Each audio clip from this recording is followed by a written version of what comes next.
All right, this is Love and Hip Hop Atlanta, Season 10, Episode 4, Blast from the Past. So we pretty much pick up with Infinity and Yandy where we left off last week. You know, Infinity was feeling, pushed out by Yandy and DC's. But Yandy was just trying to tell her, like, look, you started doing things that, of course, I didn't approve of, especially as being a mother. I'm going to have to tell you certain things that you can and cannot do. Dating older people with bad influences, definitely a no. And going on social media, talking about our household, I got these kids. Yeah, and DC has kids, separately from me. And he's on paper. So you trying to cause all type of havoc for no reason. Technically when all we had to do was just talk and work it out. So, I guess Infinity kind of, she's taking this all in, she's walking away and Yandy, of course, following her and talking about, don't let me chase you, I'm tired. Like, girl, you ain't have to chase her. See, like stuff like that, little stuff like that is why we will say that you're doing stuff for the camera, because honestly you could have said, okay, cut, and then I go talk to Infinity by myself, you see, and then you could have came back on camera and said, oh, we worked it out, blah blah blah, now we cool. Like, you see it, see that little part, right? So I will say something for the camera, obviously, but you know what, Infinity, she ended up breaking down and giving in and just saying, all right, I'll do whatever you want me to do, just let me come back home type deal, you know what I'm saying? What was that? That's a line from a movie, ain't it? Coach Carter, when a little Latino boy, after his brother or whatever, homie got shot, and he's like, Coach, let me back in, please, let me back on the team, I'll do whatever. Yeah, it was kind of like a little something like that. So they gonna work on it. They just got to get Mandisi's on board. Remember, now she has to talk to him. So we got Rashida. She is at Pressed. I've actually been to Pressed. Maybe I can talk about that like in a small little video because it won't be super long. I did buy something and I can show you that. But she was at Pressed. Her mom was there and they're just, doing a little thing at work, as normal. She wasn't there when I was there though. But anyway, that's another story for another video.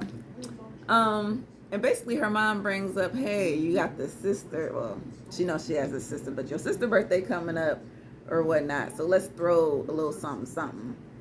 And Rashida, like, this is where she kind of explains herself. Because, we never got mostly into her family besides her mom and her kids. And we got Kurt and his mom and stuff. But, yeah, she's like, yeah, I got this older sister, we're cool and all, but of course she just went her own way in life to where our conversations aren't always I guess sisterly or friendly. Like, they're cool, but eventually it's gonna end up saying like, hey, let me borrow some dollars, like, ooh, I need to move, can you help me out with this deposit? Or ooh, yeah, I'm short this week for my light bill, can you hook me up? Like things like that. And I kind of felt her on that. I'm actually an older sister, and all my siblings, all they do is call me for some goddamn money. But it is what it is, you know what I'm saying? We're cool, we're friendly, and we love each other and all that stuff. Hang out and things. But yeah, sometimes it can just get old. Let's just say that. It just gets old. So pretty much when the phone rings, that's kind of all I expect at this point in my life. But this ain't about me, it's about Rashida. And her mom like, yeah, let's just try, let's reach out, let's do a little something for her. And, she's not a bad person. She just done, had some different choices in life. We'll just say that. And, I guess we'll get introduced to her. Hopefully, she's a nice person and all, and maybe we get to love her. And if not, we got to drag her. Anyway, we get to Erica. She's going to see Dr. Jackie from Married to Medicine. And just checking on the baby. And, just kind of talking about Safari a little bit. And Jackie just gives her a little advice to say, like, well, maybe he is going through some type of depression. It might not be like a postpartum like a woman would have, because it's more like a hormonal imbalance and things like that that go in more than just mental and emotional. So he could be just feeling a little, just, it's a different life now. Y'all had this baby, COVID hit, so y'all was just stuck up under each other, which y'all probably never had to do. Plus add a baby and all the crying and the diapers and, the sleepless nights. So yeah, not only does the mother get stressed out, the man could too. And, of course, Jackie is always optimistic and gives, great advice and just tells her, look, he'll come around and you'll be all right type deal. And everything, they showed the ultrasound. Well, they didn't show us the ultrasound, but they showed Erica, and she was really excited to see whatever she has. A little bundle of joy. Congratulations. I can't remember what it was. Was it a boy? Because she already had it, right?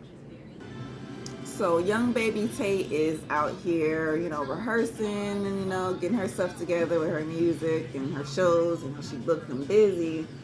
And, she's trying to process this party that she had in Guat. Because, he, basically just disrespected her. We'll just say this at the party. Because, obviously, she's presenting them as a couple.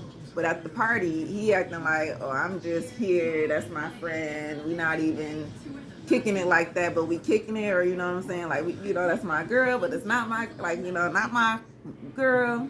I'm just out here. And she like, that shit is just whack as fuck. Like, honestly, you making me look like a clown. Like, so he ended up calling her, and he was actually calling about what happened yesterday. And his stance is, look, you was disrespecting me. I'm mad that you putting out all this negativity about me. Because she ended up kicking everybody out. And he was just like, nah, it wasn't my fault type deal. And it's like, well, you the one. It honestly is your fault, because she obviously likes you a lot. I would say loves you. And she wants you, to make the next step in y'all relationship, which is actually claim me, nigga. Say that I'm your girl. Say that I'm your one and only. When we get around people, have me on your arm. Present me. Don't just sit here and act like, I'm just a some round away girl. No, like I want to be with you. I want to grow with you. Let's do this thing. And he just ain't giving it to her. So of course she upset that he hung up on her actually. And she's like, hell, this nigga hung up on me. So she like, can't even get back into my groove, trying to do the rehearsal thing. But the DJ, kudos to him. He pulled out his song. He say, look, you got 100 views on your song, on your video. And she's like, word up. Forget that. Forget guap. Let me get back into my groove. And, I kind of thought that was cool. He pulled her out that little fun, because he probably was like, bitch, nah, you going to keep rehearsing today. So we switched to, who is this? I don't know. Yeah, we switched to next. Rashida and Kurt. Of course, Rashida got to go tell Kurt, like, look, it's my sister's birthday, and I'm going to let you, or my mama actually wants us to throw a dinner party at the bistro. And he like, dang, so when is it? Today. It's like, oh, okay, so like last minute ass shit for real, and it's coming out of my pocket. Yeah, I mean, it is what it is, I guess we're gonna have to have that talk with my sister, aka Booby. And I think Rashida said she was punky, but we ain't gonna call her punky out in the streets, y'all, because she said she gonna ignore your ass. So, anyways, Kurt got little reservations about it, because he like, I already know how the family things go. And Rashida more of a, what do you say, a sucker? Like, it's easy for her mom and family things to sucker her into stuff. Because she's basically saying, like, I'm an ATM, and I don't want that to be like that all the time. Like, can they just not ask me for shit for just once? I understand it is overwhelming and it gets old. Like, I'm over it, right? You know what I'm saying? Like, that's how she feels about it. But I think she's just gonna have to have that talk, and we'll get there. Oh, and they did open up another store. So, girl, so young baby Tate and Guap go to the ice cream shop, which is I kind of perked up a little bit because if y'all watch a lot of VH1 shows, especially Black Ink Crew, you would know that was Compton, old boy shop. I think his name, I can't even think of his name. Lynette Lavelle, Stir, maybe start with an S. Willie, I don't know, but y'all, Happy Ice is old boy, the tattoo boy from the Compton shop out there in LA. But anyway, let's call Happy Ice. So young baby Tate and Guap go there for, a little meetup.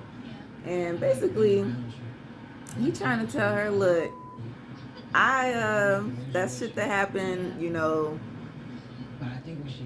it was just you was turned up too much, and I thought you was straight, but it just turned into disrespect in the end. So I'm not even gonna pursue nothing more with you at this point. Like, I like you, we make good music, we make good love, we make good fun, but that's it. I don't want nothing else. Let's just keep it the way it is.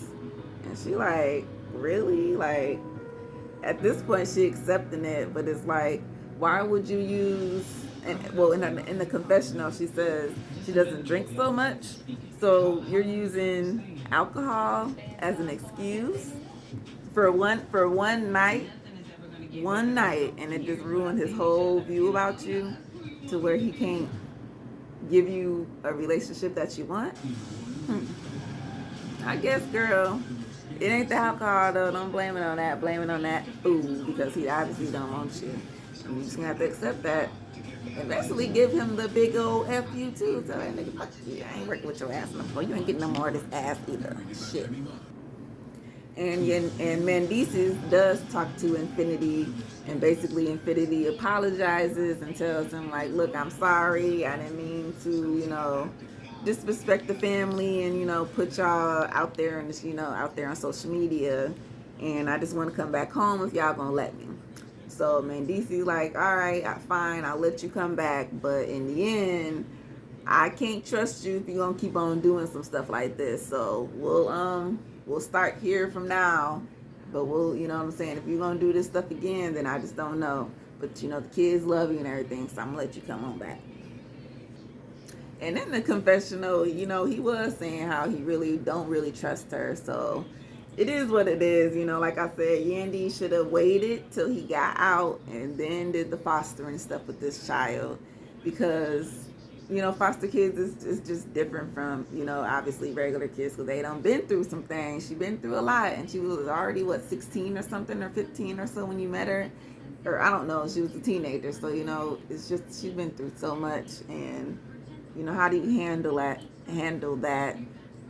just, and getting to know somebody at the same time? Like, that's how I feel Mendices is feeling, Right, so Infinity goes to the house, surprise the kids for dinner, and they're asking her, so how long you gonna be here and things, and she's like, I don't know, I'll be here as long as I can, obviously in her mind.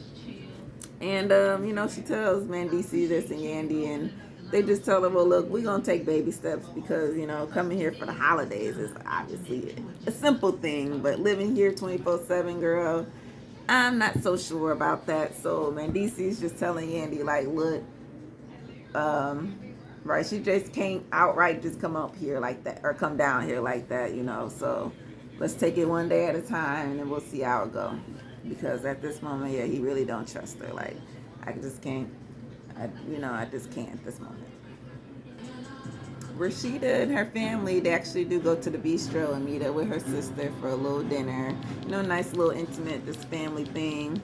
And, she's a good, nice looking woman. You could tell she's the older sister of Rashida. She actually looks like the mama more than Rashida looks like the mama. So Rashida must look like the daddy if they got the same daddy. But, she got her mama's shape and everything. Like, and she got the shortcut. So that's definitely your mama child, your sister, yes, for sure.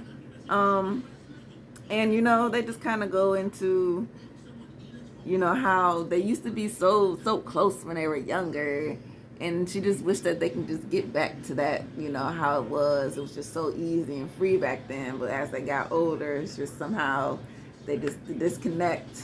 It's just grown, and they got this gap that they just don't know how, to close it, And I will say, obviously, just from looking, you can tell she's probably not comfortable with this high profile lifestyle that Rashida and Kurt done, put themselves on. If you, that could be one of the problems, besides the mama saying that she is begging and she make all these bad choices in life. Yeah, okay, true, but maybe that's another theory. Maybe she just don't feel comfortable coming around, because Rashida says, I invite you to everything, but you choose to either stay home, or if you come, you just sit in the corner, all standoffish, and people be wondering what's wrong with her. What's right, but what be wrong with you is she not comfortable with Rashida, and she don't feel like she fit in with you and your friends, and y'all, y'all wigs and y'all, Louis Vuittons and shit. And I don't like the way the mama was calling her a beggar. I didn't really like that. Like, I know you gotta paint her in some type of light when it comes to these shows, but just don't go all the way down to the belt, because gosh, that is your daughter, and that's, Rashida's sister. So it's like y'all put Rashida up here a little bit and her down here. Like, obviously I love each other, but come on, yeah. If it's supposed to be y'all three, y'all was so close and did not do, then don't do that, okay? Just don't. I just think y'all just have to, right, like she said, just talk more here and there, call and check up on me. And on Rashida's side, but stop asking me for money. So no. Man, Erica don't tell Safari that the baby is a boy, right? And Lord, I mean, his reaction was, of course, happy because he wanted a boy, right? But why this fool? I mean, so they're talking, trying to come to some type of understanding. Like, okay, maybe I understand you a little bit more with your position of, with your postpartum depression crap. But remember, you left me at some point, 4 months. I had to do all this stuff by myself. Well, I mean, I was tired, but I was tired too. I mean, but this stuff is too much to handle. Like, I'm like, why? They're just going back and forth about nothing. And, of course, he was excited about it being a boy. The baby on the side was playing with a guitar and ended up falling down. And, of course, it bumped her head, scared her or whatever. So she's crying, and Safari just laughing at it like, oh. And she's like, what? Safari picked the baby up. So she gets the baby, they comforted and stuff and get her out there. And she's like, this is what you gonna do? You just go let the baby cry? Man, she need to learn that it's pain in life. You just laughed. I thought it was funny. Oh my goodness. Like, she in a confessional, like, this is my life. This is my life with Safari. This immature ass clown that I fucking married. Yes, Erica, this is your life with Safari that you done married and had 2 kids with. Okay? I don't even understand it. I'm upset that they kind of got these motherfuckers on this goddamn shit. I don't even see. Look, I'm cussing. I shouldn't be, because that's how annoying and that they are. So we'll get to the next episode. This is Love and Hip Hop Atlanta. Hey y'all, peace out. Bye.